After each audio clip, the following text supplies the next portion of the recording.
it's a family day. Family So time. where all the families come together, eat together. It's just like almost a half Thanksgiving. Of things, because it's different how we celebrate here and there, because here is usually we're in the house and nobody get out, but in Zambia we would like get out and celebrate outside, and it would be so like community based. You just say it's different? Yeah, it's kind of different. Kind of different. Yes. Yeah, but happy Thanksgiving to everybody, and thank you for coming on the podcast. I know this was on Okay, short thank you notice, so much thank for you. hosting me today. Yeah, for sure. Yeah. So let's just dive into it. First question I wanted to ask you was, do you think Africa in general, with their natural resources, because we know Africa has so much natural resources, Mm-hmm. will be able to get to the level that Saudi Arabia got to where we see how they utilize their oil and it becomes this giant country as they are right now? Do you think we're gonna get there like that? Just the whole Africa. Do you think we're gonna get there? Yeah, to what I believe in as an African, I believe that if they can do it, we can also do it. Is that the matter of willingness to do things, the way we operate? So our governments in Africa, our presidents, and the entire Africa countries, how they operate, that may bring us back, Mm-hmm. not to go further. But if we come together, we can do it. What do you think is what is stopping us right now from becoming that or doing that? People are not having the spirit of Pan-Africanism. Pan-Africanism. Yeah, Explain that. Yeah, it's that spirit of Pan-Africanism have gone out from people. So people don't think about like, okay, since I'm from Congo, when I go to Burundi, then it's not my country. So, and the other thing is like patriotism also. It's another thing. Mm-hmm. So because if you cannot develop your own country first, it's difficult to develop the whole Africa. Mm. Selfishness has been the key, or has been selfishness has been like the most key to not develop Africa. No. So selfishness. People Yes. want to do the things for themselves, and they don't care about the development. They don't care about doing like the whole community basically. Yes. But a lot of people say that, especially in like a village, we are mostly community based. Like, everybody in the community, they like take care of each other. But how come we don't see that on like the international level? When it's international level, the people are they're trying to copy. So these things of copying other people what they do. So when you're in the village, you are good with other people. Like us, we come from Africa. When you come, you can see even an example when we are here in America. So when you come from Africa, you are still like fresh coming from Africa here. You always be like close to other people. But later on, you start developing another man like, this is America, I must do myself, my own stuff by myself. I don't need this and this. You see, that's where we lose those culture. Those culture. Yeah. It's interesting, especially when we come here to United States. We do leave a lot of things. Like we no longer do those things anymore that we used to do, or we just change. A lot of people change here. We try to copy. we try to copy. Well, also America is like United States influence a lot of other countries, even Africa. I see a lot of people like how they dress now is different. How they doing their music is different. Like you see that, right? Where I've seen that. Yeah. People trying to copy everything, even the culture. We are like losing our culture, and otherwise, and on that's where all that's a many problem we have. The young ones are losing culture, and those are old. They want to be young. They try to pretend to be young while they're supposed to be teaching the young ones how the culture was back home. So people are losing the focus on their cultures. Okay. Yeah. Yeah, I think it's gonna be interesting to see how it plays out years from now, if we're gonna ever get to that Saudi, or even develop to like become like the Western world and be, I'll say, develop technology, everything. Okay, so let's narrow down to Congo specifically. So I'm from Congo originally, and you are from Congo originally, right? So what is currently going on in Congo? There's war right now, right? In Congo. And is that South or North Kivu? in North Kivu, in South Kivu as well, South Kivu. Yeah, I can say in Kivu. Kivu, yeah, Yeah, just in Kivu in total. general. And Yeah. so there's war right now. And what do you think about the government? Like, how's the government right now? Yeah, the government is trying its best, as the president is trying, because as he said before, he went through all the neighbors trying to cooperate with them. But some of the neighbors don't want to cooperate because they become like puppet for other people. Mm-hmm. You know, in Africa, they say if you see a child slap you, then there is somebody behind the child. It's because the child cannot just come and slap you like that. So there's somebody behind. So you have to deal with the person behind. So that's the problem we are facing in Congo. So they are just using our own African. And if we go back to the question which you asked first, why we don't develop in Africa, that's one of the things also. The African is being destroyed by our own African because they lost Pan-Africanism spirit. Pan-Africanism, right? Is that how you say Yes. it? Who introduced that first? Oh, by the way, it's best if you push your mic a little bit out. I think that was introduced by Kwame Nkrumah. Kwame Nkrumah. Kwame Nkrumah, Gaddafi. If you see Lumumba, Patrice Emery Lumumba, Uhuru Kenyatta. Wait, Patrice Lumumba, you say? Yes, Patrice Lumumba. He introduced? Ah, interesting. Yeah, those are really Pan-African. Nelson Mandela, he was one of them. Okay. Yeah. But I know some Yoma from Namibia as well is another one from them. So they wanted Africa as what? The entire being able to like do business without freely, or what was the probably idea was like the ideas are united for Africa. So whereby Africans can move freely in different countries without any problems. Okay. Yeah. That would be interesting to see. Because right now, if you want to go from Zambia to Kenya, or you want to go from different countries to do business, you probably, it's not going to be easy, right?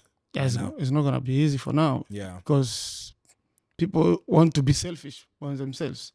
You see? Yeah. If you want to, they prefer even, I remember one of the politicians in Namibia once said that it's very difficult to see an African, if a person comes from Tanzania to open a business in Namibia or either in Congo, they will give him a lot of,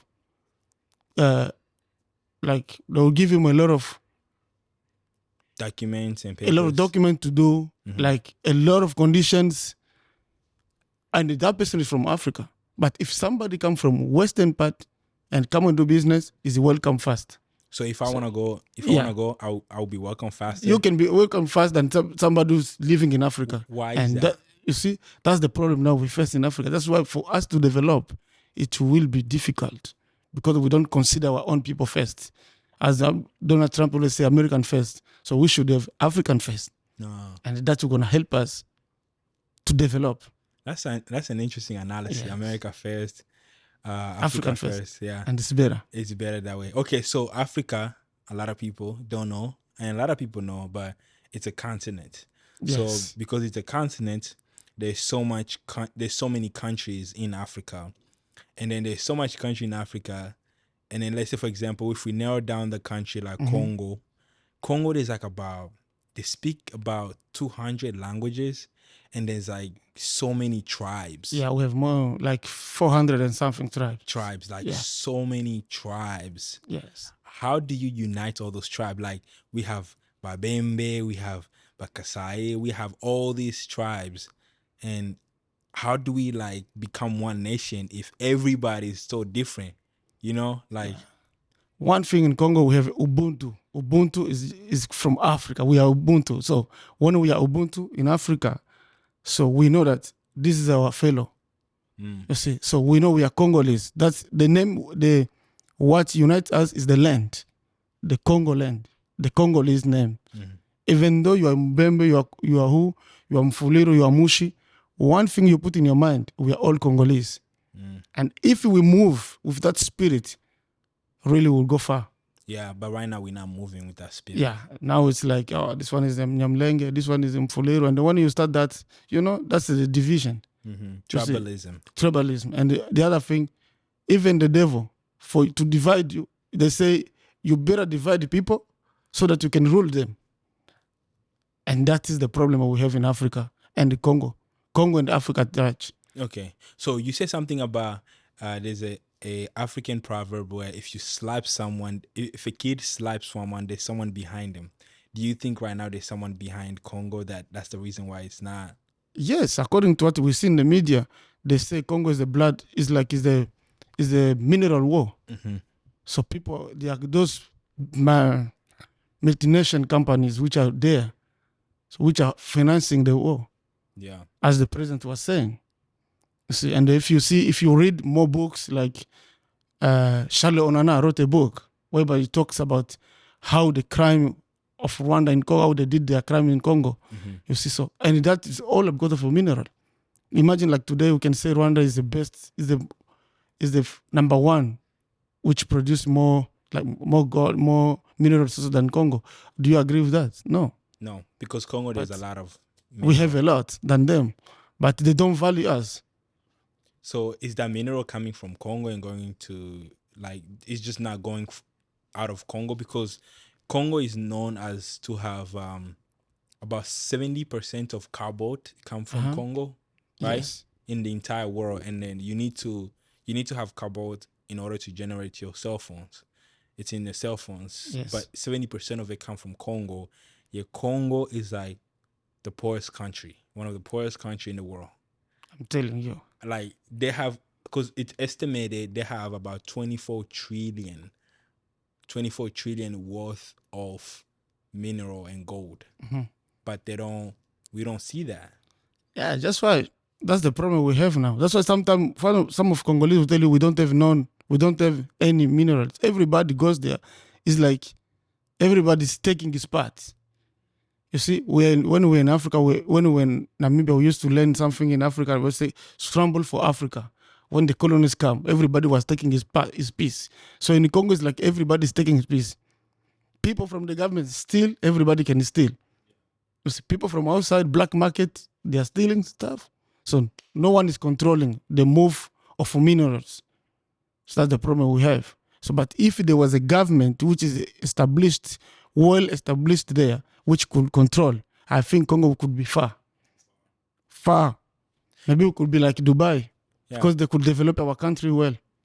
So, but like, the thing is, we still have tribalism because there's so many people who have different tribe, different language. Like what's the top 3 language in Africa? Is it In Congo? in Congo it's French? In Congo we have Swahili, Chiluba. Okay. We have Lingala, yeah.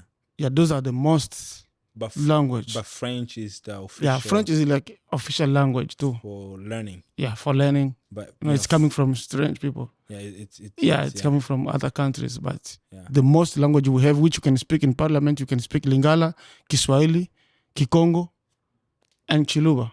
Those are language most we speak. Those are the 4 or 5 language we have. And but French is also included in. Yeah, it's included too. But French is the number 1 though.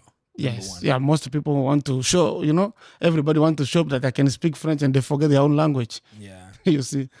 Which is fascinating because Congo because now I watch the parliament of Congo. By now, you can hear somebody in the parliament speaking Swahili. He says, okay, I'm going to express myself in Swahili. And he will express in Swahili, and those who doesn't understand, somebody will translate. And it's always good.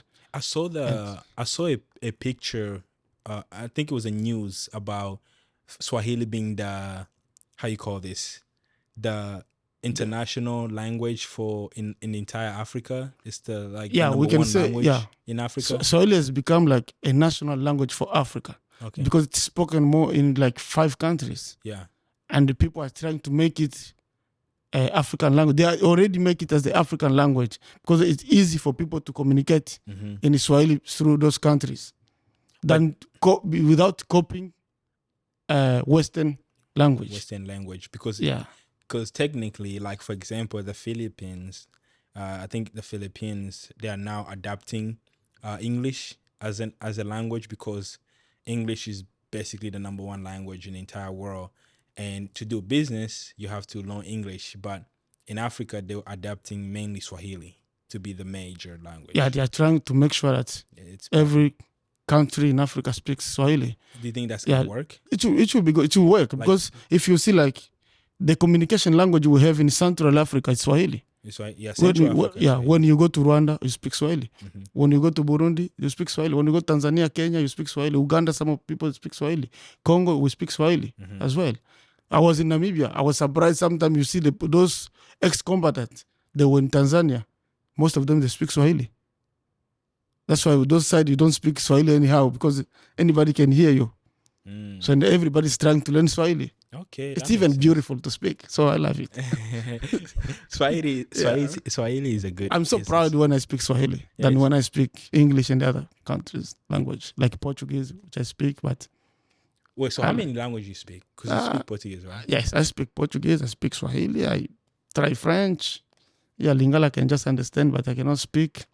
Yeah, in the other language. So, do you think, like for example, country like Ethiopia?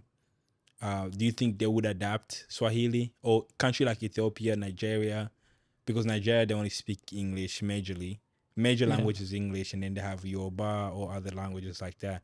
But countries like Nigeria, Ethiopia, I think Morocco. Do you think they will be able to adapt Swahili? I think they can adapt if they are willing to learn. We in Africa were not speaking French. We were in Africa, our ancestors were in Africa, they were not speaking French or English. Those are colonies language, which they just come from Western. They learned. So what about us learning Swahili? If we are willing to learn, Tanzania can dispatch, because Tanzania I know is the best country which speaks good Swahili. So they can dispatch teachers who can teach children and people how to speak Swahili, and the people will learn if they are willing. So the best Swahili speaker is Tanzania? It's Tanzania. Between Kenya and Tanzania? According to my knowledge, what me I know, according to me, I think Tanzania is the best. That's a big debate. Yeah. There was a big debate about whether Kenya and Tanzania speak the best Swahili. Yeah, I think Tanzania, they're the best. I think Bakongole. As Congolese, we have different Swahili depending on where you are coming from. Yeah. Yeah, so when you're in the eastern part, like us from Uvira, those side, we speak Swahili almost like Burundi and Tanzania. And when you go to Lubumbashi, they speak another Swahili. When you go to Kalemi, they speak another Swahili. Yeah. But we can still understand each other.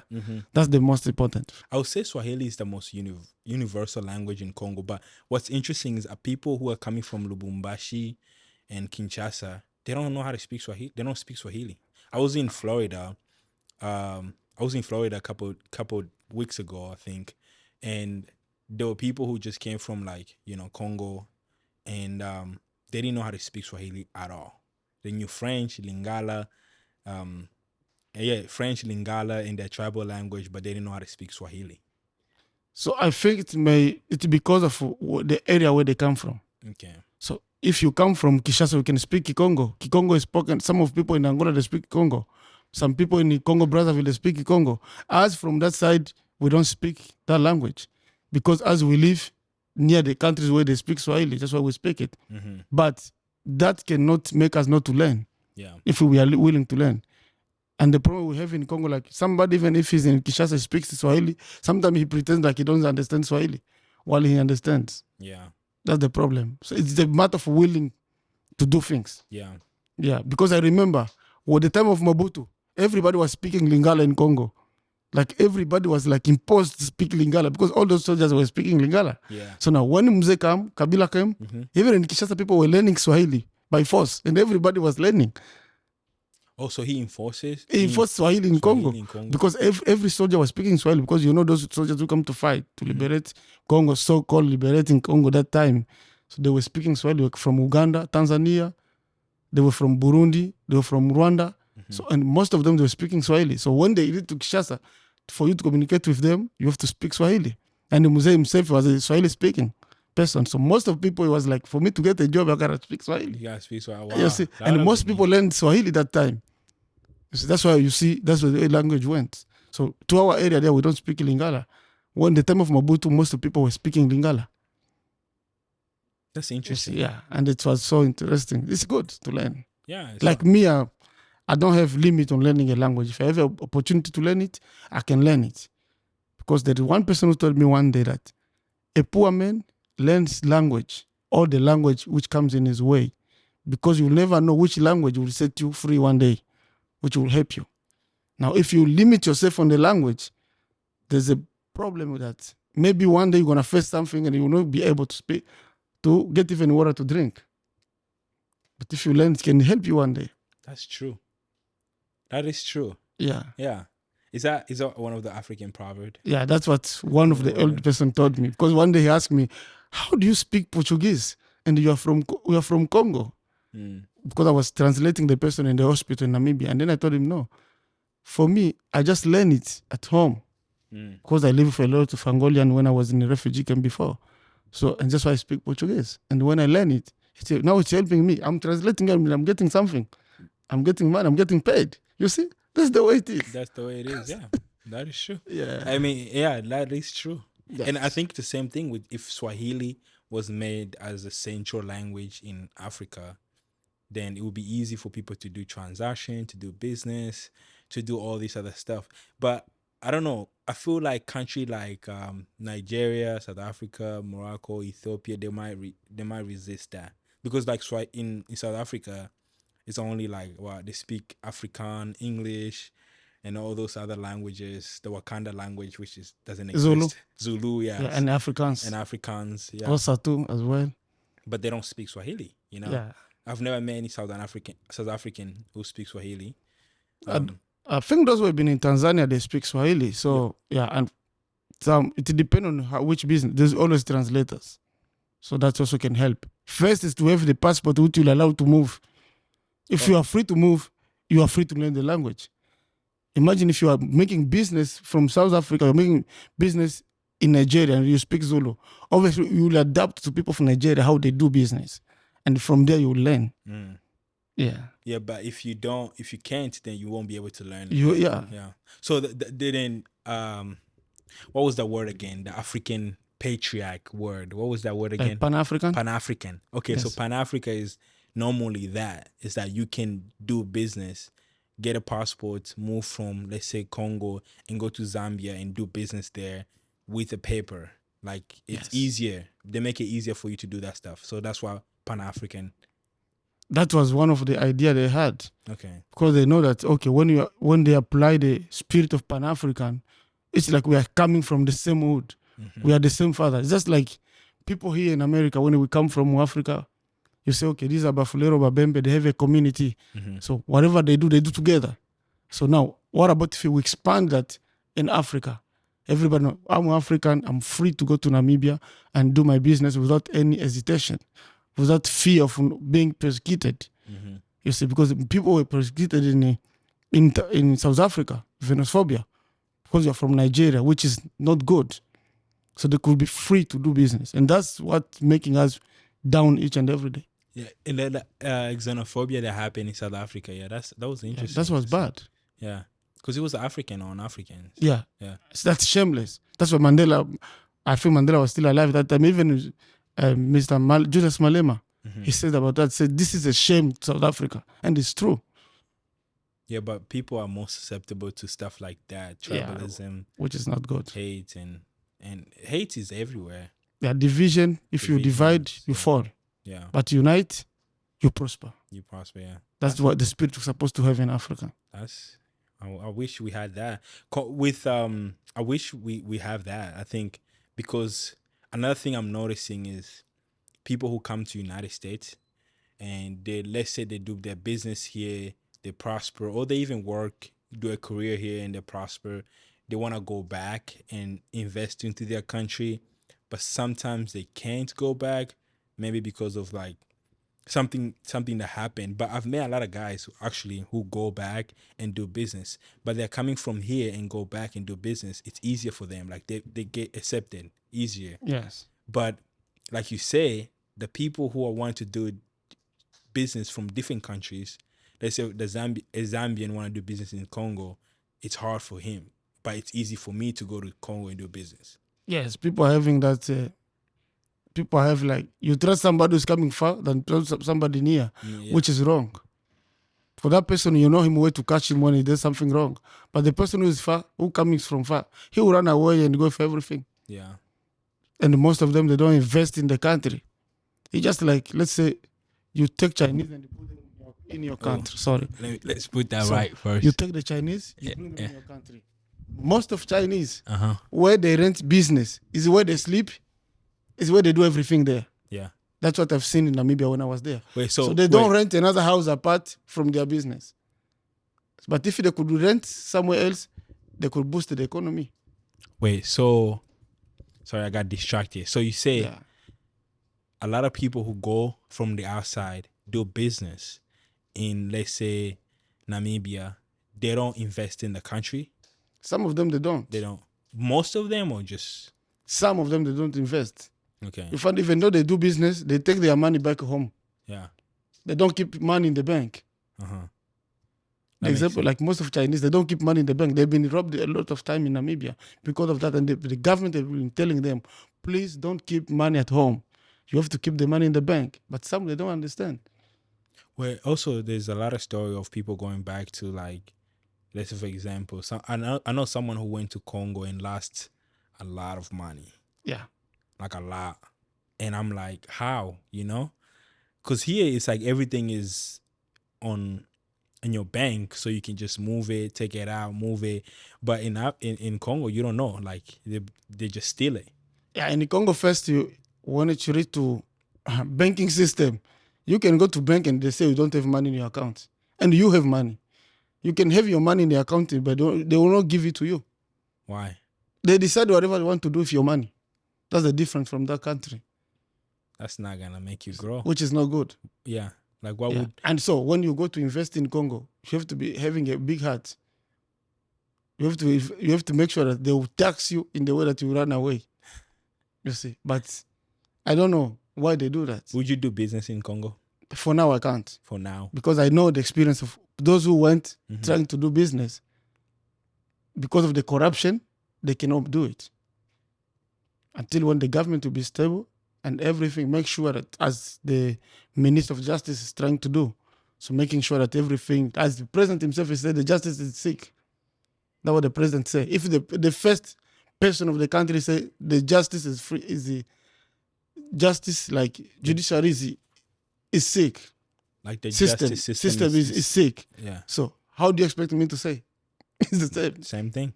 Yeah. So what is Tshisekedi, the president of Congo right now, doing to fix that problem? You know, he found the country already destroyed, as he said himself, and it's true. So he's trying to fix. First, you cannot fix a country which is having war here and there. And they are using Congolese to kill another Congolese. And corruption too. He found the country is already corrupted. And the people are corrupted to the level that you cannot imagine. Even you, if you go to do a business in Congo today, you will go there to do a business with 100,000, right? Somebody already stole 20,000 there. How are you going to convince that person that you're coming to do business? You will bring your business idea. He's going to use your business idea to do his business with his stolen money. And they will just eat your money. And the other problem of Congo is the system, the way the government system is. When you come in the office, you have to bring your own people, which is not the case to other countries. So, I mean, isn't it the same thing, like where you come into the office? Like, for example, right now, President Donald Trump is going to be in the office and he's going to basically hire his own people where the lights went out. Let's take a break and then we're going to recoup with the light real quick. Okay, thank you so much. All right, we're back. Yes, we're back with the light. Okay, so doing business here, like continue with what you were saying in terms of business. Yeah, when you go to do business, it's very difficult for now. Because first there's war. Let's say in Africa, in Congo, like me, I'm here, I can hear stories. Oh, this person was already developing and somebody come with a gun and shoot him just like that and steal everything. So am I going to take my money there? No. If you go, let's say I'm coming from here for money to go and make business. Everybody wants commission. Starting from the chief, the king, everybody needs all the even the elders. They need something. So now, if you start from the elder up to the top person, how much are you gonna invest? Yeah, you're gonna be left with nothing. Nothing. Okay, that's why most companies they are running away. So this is this was the idea. Corruption is too high. The corruption is. This is the idea of saying. So, for example, right now, Donald Trump is gonna go into the office, Yeah. for the United States. So he has a cabinet. He has about, I think, 100 people he have to appoint, Yes. right? And then so he appoints like you know, The the ministers, ministers, the treasury secretary. Yeah. minister, secretary. Yeah, the You secretary. appoint his own people, kind of his own people, but his own people. Isn't that the same thing with Congo? I think in Congo is the same, but there are those local people which you don't change. They always stay there. But in Congo, even the cleaner will be changed. Even the cleaner will be changed, which is not right. Even the cleaner. Because if you come, Yeah. you change everybody.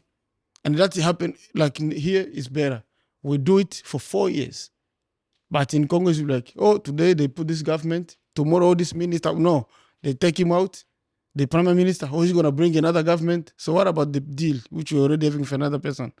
The other one, if he comes, he's going to eat you again. So you have to pay for this one, pay the other one. So at the end of the day, you're not making nothing. Not making anything. Yeah, corruption is too high. Yeah. And I hope one day the judiciary system change so that everything can be good. And we see if we can invest even money in Congo. Yeah. I mean, I want to invest in my Yeah. homeland.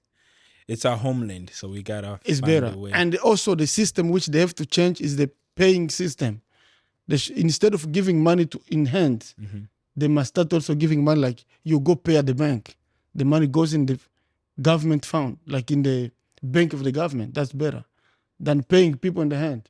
Because when you pay people in the hand, you don't know if that money will arrive where to the direct the destination which is supposed to go. But you can't trust the bank, because if you go into the bank, they're gonna take the money out whenever they want. No, here in America, like there are those government you have to pay by check because the money will go there. So that's the way it's supposed to be. Then you going like, okay, when you go do your citizenship, you don't take money by hand and give it like this. You mail the check. Or you see? Or money order. That's better.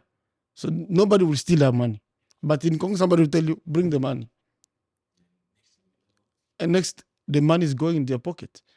Let's say like in Sud Kivu, in South Kivu, the new governor who just arrived, he was talking, I had the video, I was watching him. He was talking about how corrupted the South Kivu was. Their people are getting paid with the government while they are not living there. Some they're even in Europe, some they're even in Kinshasa. They're not even in the country. But they're getting paid. They get paid on the fund of the government. And how do you expect the country to develop? And this one, in Congo, there's a lot of tax. This one, veterinary tax, you pay. This one, sanitation, you pay. You can have more than 10 taxes on one merchandise which you are selling. How are you going to make business? Everything's supposed to be regulated. And that's the problem we have. And I hope one day this goes to the hand so people can invest and people can live good and enjoy life. Yeah. So Tshisekedi, his family is in Belgium, right?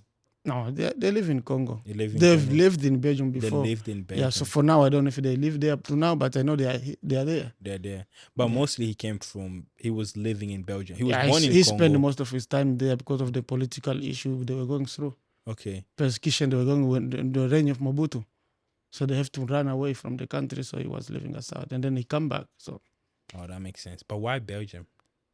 Yeah, Belgium is the one that colonized us. Yeah, if you see now like Kenya and those countries which were colonized by UK, they go move them there. They get that free visas. Like I can see Namibia where I was. Most of Namibians go to Germany anytime they want. Yeah. You see, because they are used, it's like they get free visa. As we say, Africa is still colonized. We are independent, just calling it independence, but economically, we are still depending. So economically, we are still depending. And politically, we're still depending on them. Because most of the time, even now, you will see the opposition is going to Belgium to do lobbying, asking your power, what, Wait, so they are going to Belgium still go there to do lobbying? And ask, because the Western still decide on Africa, which is not good. Wow. I hope we don't get clipped for this.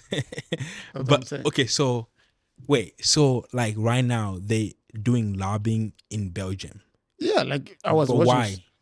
Oh, they think that those are people having solution because you can't do nothing. Everybody's trying to be dictator. What about the voting system in Congo? Like, are people's votes count or is it corrupt? I don't know if you vote count, man. Because the other time they were like saying people are somebody is a machine. Mm-hmm. You find somebody also having his own machine voting himself at home. Oh, really? So how are you gonna say the voting is good? I mean, with so terms for president is like 5 years, right? I think Yeah, it's 5 years. 5 years. Yeah, the system But the is not system, good. because who's this? Joseph Kabila, he was in presidency for 15 years, I think. Yeah, he did almost 18 years. 18 years. Yeah, That's a lot. that's a lot. But That's dictatorship. That's what's happening in Russia. But right he now. was, luckily we thank God because he accepted to leave the power So freely why and made give it to him- Tshisekedi. What made him leave? He's the most. That's why they said the father of democracy in Congo. He's Kabila, because he accepted. They went to election. He gave the power to Tshisekedi, whoever Okay. won the election. But okay, I have a question. Yes. So for that 18 years he was in power, right? Mhm. When it's time to vote again, was he always winning? Were people voting for him? My friend, African votes. The one in power decide. Besides who They the decide if he's gonna stay or somebody else will go. So right now, if Tshisekedi wants to stay, he's gonna stay. Who can say no? Now they want to change the constitution of Congo. They want to change it. You know what they're gonna put inside there? We don't know. What's the best constitution you think is gonna work for the Congo? Like if you're to take any constitution right now in the world, the United States Constitution, French, anything, and Without going to United States, why can they copy Botswana? Botswana. Why can they copy Botswana? Botswana is like when you are in power, when you lose, you go out. Somebody else. Why can they copy Zambia? Zambia, when you go in power, when you lose, you go out. Somebody else come. Why can they copy Namibia? Zambia Without going out. Yeah, Zambia is very peaceful. People are being ignorant. They know, but they're trying to force themselves there. And some of the African presidents, they force themselves on power because they've been bad leaders. They are afraid if I go out for what I've done, I'll be prosecuted. Isn't that the same thing that was happening to Joseph Kabila right now? I saw in news. I didn't follow it as much, but he was running. I think there was a video that showed that he was running. Yeah, people are trying to make up stories. He's not that's a going to make-up run. story. Let's say the example, let's say Paul Biya Mm-hmm. is from Cameroon there. So that guy up to now, he's still there. Kagame, how many years? He's being there every time. He's supposed to give power to other people. But those people, But he don't. But those people, you think Joseph Kabila has like some level of power in Congo? Like, some level of influence, because he's been there long, so he probably has his own people sitting there. Still, those people still trust him. Yeah. And I think like, from my side, Kabila, they're supposed to leave Kabila, enjoy his life in peace. That's supposed to be good. Like the other countries they do. When you go out from power, they give you a chance to do your life without no fear. But he corrupted the country. Even though he corrupted the country, did he corrupt country more than Mobutu? We don't know. That's the thing. So how did he fund the country when he took the power? This is what Congolese also have to ask themselves. I'm not a Kabila fan. I'm not in paper there. But sometimes also we have to think the good things of the person did. Because in life, don't only consider the bad side. Yeah. Consider also the good side That is true. of the person. Mm-hmm. That's the willingness to give the power. Kabila, if he wanted, he could stay there. And nobody could take him because the opposition was already dead. If it wasn't the Catholic Church who was standing on the side of the politician, the opposition was already down. Wow. At that time, was already down. So, but the Catholic Church? The Catholic also stand with them. You remember Kabila was beating even the priest in the streets, taking out their gown in the streets that time. But if Kabila wanted to stay, could stay. But he see that, okay, my time is gone. Let me give chance to other people. So the most... And where are we today? Yeah, we're just Tshisekedi, and now Congo is in a war right now, so... Yeah, the problem is the war which we have in Congo is not the problem because of Tshisekedi. The war which is there because those people, they just want to eat also. Yeah. They just want to eat. That's the problem we have. Survive. So, like, let's say Nanga. He's from I don't know where. He's going to do war there in Kivu. Why he don't do it where he came from? Everybody want to eat. Being manipulated. That's the problem of Congo. Patriotism is losing. People don't have that patriotism away. In their heart say, okay, this is my country. I cannot do this against my country. I think they have to change the law. You go, you take arms against your country, you are prosecuted. Then it will be good. Because Meshach Muyongo tried in Namibia. I think up to today is in exile. He never come. Because some Yoma hated him seriously. But in Congo, it's not the case. Anybody can just stand today and say, me, I can do whatever I want, which is not good. Congo is being destroyed by Congolese themselves somehow. What I can say. Okay, what about the thing with the people saying that, because I see a lot of news of children being killed, children going into the mining and then start mining and stuff like that. And then also the Western are the one who are taking that money from Congo. Western, even China are taking that money from Congo. They're the one who are corrupting. What about that? Like, is that more impactful than Congo killing, destroying themselves, or is there outside sources like the Western who are going in there and corrupting it? My dear, sometimes we blame Western. It's okay. But as also, let's say you have your house. This is my house. Who will tell this person that in my house there is money under the table? Me myself. If myself I feel like, okay, this is my house, this is my country, I'm not gonna be manipulated by somebody else. If you come, we have to divide 50-50. That will work. Now you find from the top one to the low ones. You said something about children. They have no work to do. Children have no school. What are they going to do? There's no education. There's no education. Yeah, so they just gonna. They are just being raised in the war zone. What are they gonna do? You are a child. You have to support your family. What are you gonna do? You have to go do whatever you can do. I don't blame those kids. Why they go there, but because that's the life which they live. I wish there's good school which they could be occupied with to study, good infrastructure. That's better. But now what is there? Nothing. And even if they were to go to school, like, are they gonna get a job? That's the thing. Yeah, it's not sure because a lot like of people. Like in Congo, if I'm not going too far, in Congo it's like if you go to politics they become a source of income. Everybody want to do politics because that's where you can get something. But if you don't do politics, then we are behind. That's the problem we have. So what if you want to open up a business? Like, let's say I'm in Congo right now. I'm in college, right? Let's say I'm in college and I wanna open up a business. Do you think it will become something big, or is there opportunity like that? Yeah, there is. There are people who are doing good in Congo in business. There are people who are doing good. Congo is a big country. Yeah. Here people are dying. Here people are enjoying life. Yeah, that is true. So and people are making money. War I can say is like lose and gain. Some people are getting out of war. Some people are losing in the war. That's what is happening there. So in those who are doing business, there are people who are doing business. They are doing good. You see, if you want to invest, you can invest. It depends what are you gonna sell? What is your merchandise which you're gonna give out there? What's your product? So the opportunity is there. And there is opportunity. If you open business in Congo, there's a lot of multitude of people can buy. But it depends which area and what are you selling. Because I know there are people who are doing good in business. Okay. Yeah. Despite the problem of taxes here and there. Yeah, you get used to the system. You play with the games. Yeah. It's like what Donald Trump said, tax write-off, right? Yeah. You play with the game. Yeah. So there is opportunity. So let's cut off that stereotype of there's no opportunity in Congo. There is opportunity in Congo. It just might be difficult, but there is opportunity. There's some opportunity you can do, and you can do a business because there are people are doing business. Because I know some people who are doing business in Congo.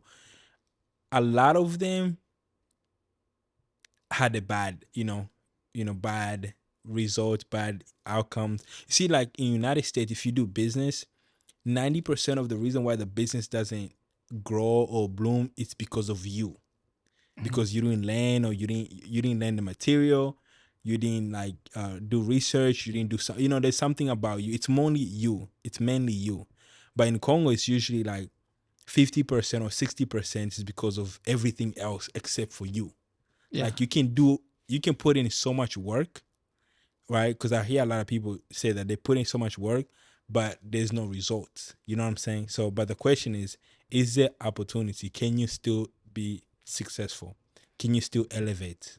Yeah, you can still elevate there. Depends, as I said before, what you are selling and who is your customer.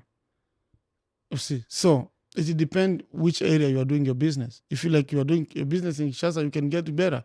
If you go to South Kivu, it's difficult because anytime you can lose your business. Yeah. You see, anytime any person can come with a gun at your house, anything can happen anytime. So you do business, but there are people are doing business there, but you are not sure if your business will really survive. Because anytime, any day, anytime, something can happen, you lose everything. Yeah, that is I true. have a friend who was shot a few years ago. That was last year. He was doing good, and people just come from nowhere. They come home and shot him. He died. Why? Jealousy. That's crazy. Just jealous. Being kidnapped. When you come from Uvira, go back like to Bukavu, there are people on the road. They will steal you. So those are a lot of challenges which are there. Yeah, but Yeah. Congo has potential. Yeah, Congolese, we are good. We can do it. They can do it. We can do it. If we are here in America, we are doing it. We can do it We home. can do it home. Yeah. What can we, people who are in United States, do to help? Or let's say I want to go back in Congo. Can I invest in Congo right now? Should I wait, or should I, like, what can we do to maybe impact Congo in a positive way? To impact Congo in a positive way, there are many ways we can do. First, it will help those in need. It's also helping people in need is also another. You can impact people through that. When they say let's help, let's say in Igoma there's refugees there, you can still help them there. The little you give can also help somebody. You can impact people in that way. If you have money here, okay, you go to Congo and you don't know the area. Let's say you live here, you've been many years outside of the country. Communicate with people who are there. They know what they can be, what business you can do. Many people lose also because they don't want to communicate with people on the ground. Imagine you are here in America for 10 years, 20 years. You don't know what people want in Africa, in Congo. You don't know who's going to buy your business. You don't know. You don't even nobody to tell you. You don't want to ask. You just go there because I have my money. I'll go there and do my business. You're going to lose. But you have to cooperate with people on the ground. They will tell you what is in the market for you to succeed. And that also will impact the community in a good way. Because if you open, let's say if I have my money and I open my shop, I will hire like 2 people, 3 people. It's going to help also for in employment. They will have food to eat on the table. Yeah. That's the way we have to do it to impact the community. Yeah, helping them. I think ultimately business is what's gonna raise Congo to a next level. Yeah, that's business, true. Business, innovation, technology. We have to get technological advance, because places like Baraka, there is no. I think Baraka, Kivu, there's no electricity. Some places. Kivu, Baraka is in Kivu. Yeah, Baraka is in Kivu, so there's no electricity. Electricity, not the road are all messed up. Yeah, so far they are trying. They've tried to put some electricity in that area, but it's still like, I don't know. They are trying. But if you look at Kinshasa, it's like, wow, it's amazing. It's like, yeah, Kinshasa is amazing. Not all part of Kinshasa. Not all parts, but like it's like Chicago, where there's part that is good. What they call bidonville. When you go there, it's like you are in hell. It's something else. It's something else. Yeah. But there are part that is good. There are part that are bad. But it's like it's well developed. It's it's well developed. So it's not like in the jungle or something. Yeah. Congo is good. The problem of Congo. Like let me go in this way. In America, it's difficult to know this is rich and this is poor, somehow, sometime. But in Congo, you can tell by the way people live, the way people walk in the street. This one is rich, this one is poor. Just the way the people are living. In Africa, I can say the whole Africa is like that. The rich people are richer, the poor are poor. So there's no middle. There is no middle class. That's the way it is. So the richest are rich and the poor are poor. See, America is big on the middle class. That's the thing. Yeah, it's big on the middle class. There's a lot who are middle class. But in Congo, it's like, if you're rich, you rich. Yeah. And you are protected. But if you poor, you poor. You are poor. You are below poverty. That's true. We pray Not only against that. in Congo and other countries in Africa as well. Yeah. It's the same story. Would you say Zambia is kind of like the same? Yeah, Zambia people also, there are those who are really struggling with life. Yeah. Namibia, South Africa. I was there in 2022. Yeah. It's the same story. So you see these ones, they're struggling where they live, and there are those who are really, you can see these are living good. Mm. So people have to have the spirit of sharing, and especially our leaders should have the spirit of patriotism. When you work, put your people first, not you first. You see, like in Congo, if we get those leaders who are thinking about our people first, we will go further. Just I always like the idea for Donald Trump, where he say American first. I always like, and if you go into power, remember the people who elected you. In the Congo, when we were little, people used to tell us, if you are lying too much, you have to go into politics. And that is true. That's what is happening even now. Because what they will say today is what they will do tomorrow. Mm. Once they get elected, they forget. Some countries, they don't do all, but they do at least 80% of what they said. You see, even though they are corrupted, but they do their best. But us, when you are corrupted, you are truly corrupted. You see, you can, with your own heart, you can even steal 20 million and put it in your pocket, and somebody else is dying because there's no medicine, there's no hospital. You see how people are bad in Congo. That's the problem. And that's why we need those who will stand for the country. Patriots. Yeah. People who are willing to die for the country. These are willing to work for the people. Yeah. You go to work for people, not for yourself. And that's who will grow. We'll go further. Yeah. And that's how we elevate in Congo. Yes. Well, thank you so much for coming. Okay, thank you. I learned a lot. I wanted to come here with open mind and trying to figure out what's going on. But at the end of the day, we are all Congolese. Yes. And we love our country. We love our country. Yeah, but sometimes we have to criticize what is not good. We love it. Yeah. Yeah, we really appreciate it. I think we're going to have to do this again. Yeah, we have. Yeah. And if you have a question, you can ask us next time and tell us what we can talk about. So what is going in Congo. We'll be glad to hear from you. Yeah. Our viewers. All right, guys. Thank you so much for tuning in. Next episode is coming on too. So we're just going to be bringing more stuff. But peace out.